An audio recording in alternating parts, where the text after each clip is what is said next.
Hello folks, welcome back. Today's workout is an arm workout.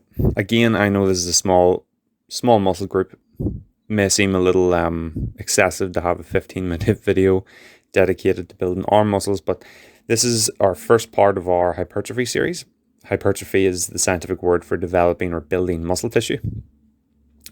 And the purpose of this is just going to show you some of the approaches that I would use if I wanted to build, in this particular video, arms during quarantine, just because of the lack of resistance that we're going to have because we're not at the gym and so on and so forth.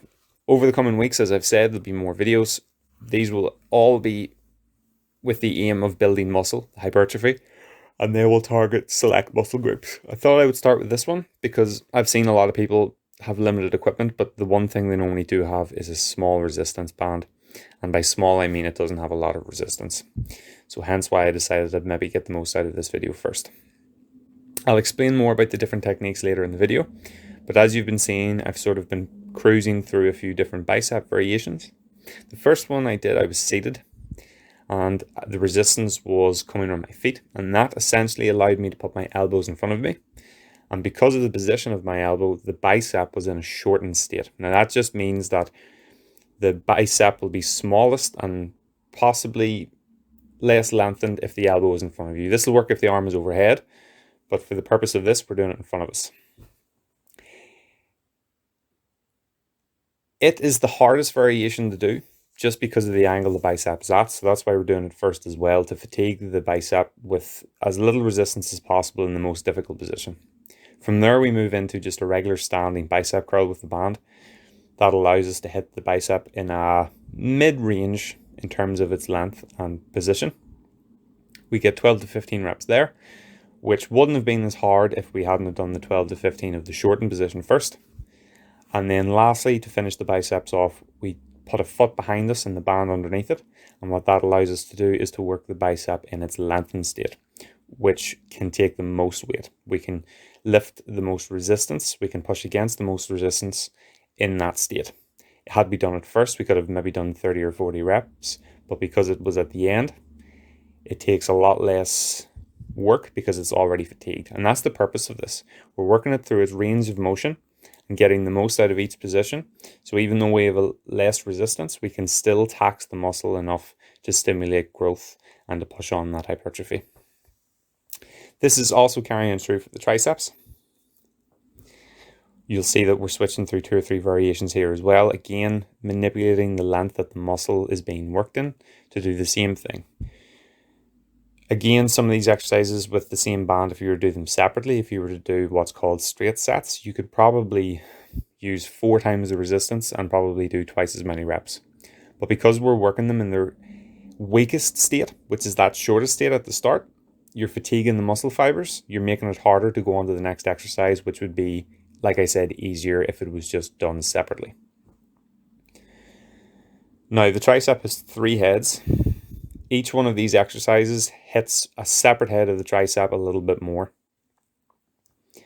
For me personally, by the time I get to the end of the set, each part of my tricep is working quite hard. And that's the whole point of this. Now, you may see that some of these positions look a little uncomfortable. You can always aid this a little by maybe holding a towel with the band as well, so it's not cutting in, it's not causing as much stress to your arm when it's pulling down. But again, guys, that's up to you. As you can see, sometimes the band slips out of your hand. You don't want to do this, especially if the band is aimed towards your face. So if you can just make sure, like I'm doing right now, to get the band really secure in the hand, even give it a wrap round so the band just doesn't slip out and cause any accidents. Now, the exercise I'm doing at the moment is a tricep extension, which is overhead, like so. For this would be personally my weakest movement, hence why I'm doing it first. For me, the overhead extension is the hardest. I'm getting it out of the way first, so that means the rest of the exercises are already going to be harder because I've pre-fatigued the muscle. The second exercise I'm going into is a tricep kickback, which for me is probably the same difficulty as just across the body tricep press down, which I'm going to do third. so the order didn't really matter that much. You could swap those two exercises about. But for the purpose of this is the order that I felt was best to try and fatigue those muscles individually. Now with the biceps, we work both arms at the same time, and with triceps, we're working one arm at a time. This is purely just because the band is quite light resistance, and I think if we were splitting it over both arms, the resistance wouldn't be enough. But now that we're getting the sole band per arm, essentially, it's a bit more resistance. And for the triceps, because they're a stronger muscle than the bicep, I think this is more appropriate. The exercise I'm doing currently is a cross-body tricep press down. It's a little healthier on the elbows. Now, as you'll see, I'm using the other arm to hold it up just above the shoulder, just above the collarbone. If you had something to tether the band to, by all means you can do it. I'm sure if anyone's ever done tricep press downs, you know it's coming from top down. Feel free to do that, but for the purpose of this, I was assuming that maybe a lot of people wouldn't have access to that and they mightn't be able to do so. Once you've done both arms in terms of triceps, once you've done both triceps, move back onto the biceps. Now, because the arms is quite a small muscle group, you don't want to be wasting a lot of time between sets. You just want to sort of get through this. It's 15 minutes, but it's not an overly taxing 15 minutes because, as I said, it's a small muscle group. There's not a lot of metabolic demand.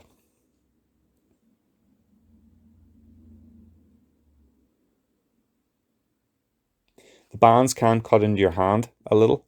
So if you even have gloves or like maybe even small face cloths, you can put them under the band and they act as sort of like a handle or just a little bit of a reprieve from the rubber cutting into your hand. But again, that's personal preference, guys.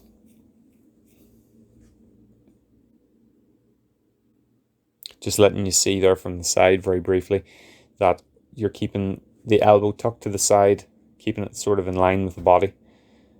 In contrast to the last exercise where we're doing the curls in the lengthened state, it's coming from behind the body. Now it's very easy to bring the elbow forward, but if you can try and keep the elbow and the arm behind the body, you can really feel the stretch out in the bicep. Now I'm prescribing like 10 to 12 reps here, but if your band is a little thicker and you can only do 6 to 8 for each, that's fine. Alternatively, if the band is really light in resistance and you need to do maybe 15 to 20 at each station, that's fine. There's nothing wrong with that at all. Again, we're just working with what we have. Research has shown that in terms of rep ranges, it's not the sort of the be all and end all factor. If you're approaching failure in your sets rather than hitting a certain rep range, that's more important to growth and more important for driving hypertrophy. It is worth noting for all the tricep exercises, I am not locking out the tricep 100%. I am getting close, which you can see quite prominently, maybe 95 degrees, but never fully lock out the arm. You want to keep a little bit of tension on that tricep and that bicep at all times.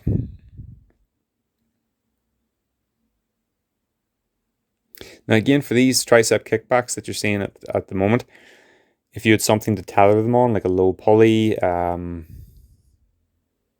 some grating, or if you did have some exercise equipment at home that would be very stable for you to attach to, you can. But again, these are just sort of giving you a brief idea that if you don't have anything, this is probably the best way to do it.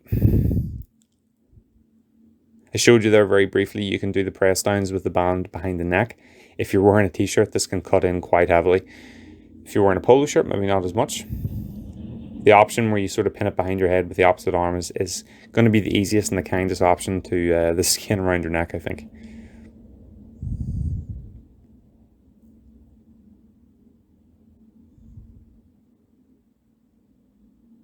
Now, unfortunately, I think the resistance band, it goes without saying, is an essential piece of kit here. You can't really replicate most of the exercises with a dumbbell in this. So the resistance band is going to be your friend for most of these hypertrophy videos. I know maybe not a lot of people can get access to them at the moment, but hopefully someone could maybe lend you one. You could pick one up in the shops, or maybe you will have one lying around the house. Just keep that in mind, guys.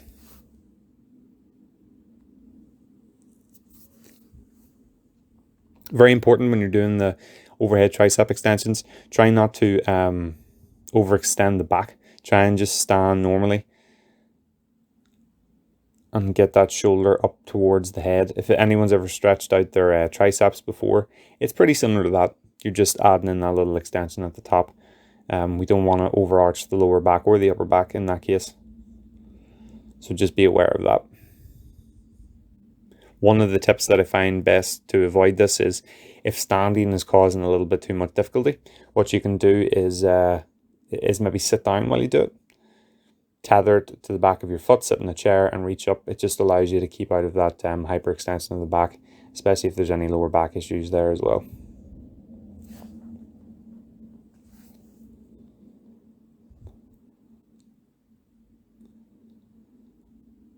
Now, another good point to just cover, hopefully before we get to the end of the video, is intensity and also the volume of these sets.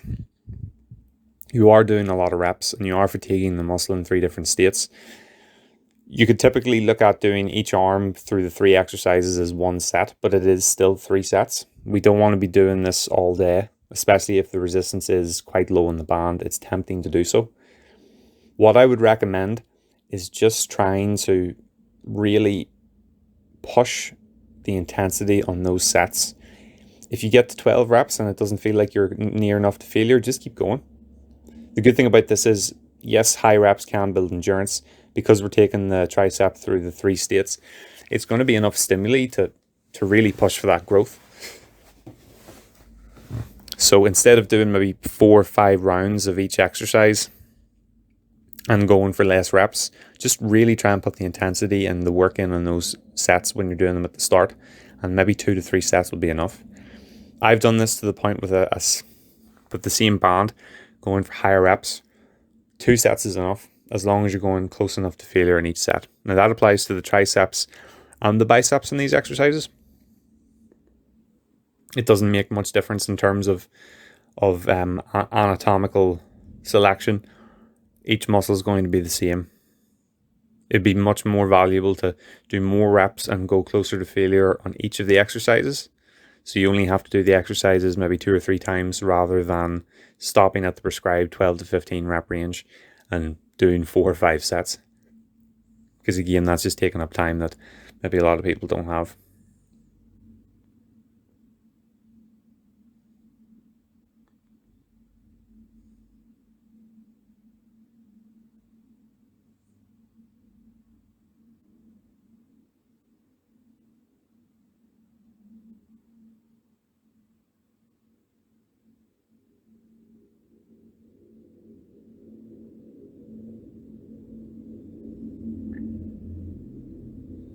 Now guys, if there is something about these exercises that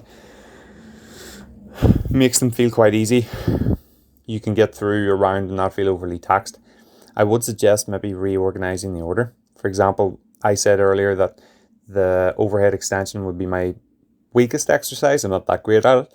Perhaps you could be naturally stronger in that movement just because of maybe mobility and the position that you can put yourself in. If that exercise is feeling probably the easiest out of the lot, and then maybe the kickbacks or the press downs is the hardest, start with that first. Start with your hardest exercise first. Fatigue the muscle as much as possible in that state, and then move on to the easier exercises that you could possibly lift more weight with. So, for example, even for the biceps, if the forward curls, the curls with the elbow in front of the body, feel like the easiest to you, then do them second or third. And if the standing curls were the hardest because of A, the resistance of the band, or B, just because it's an exercise that you'd be used to in the gym, you can put them first, fatigue the muscle, and then move on to the rest of the exercises. So this can be used. You can follow this to the letter, but don't be afraid to make adaptations, especially if something isn't working for you the way you might like it to.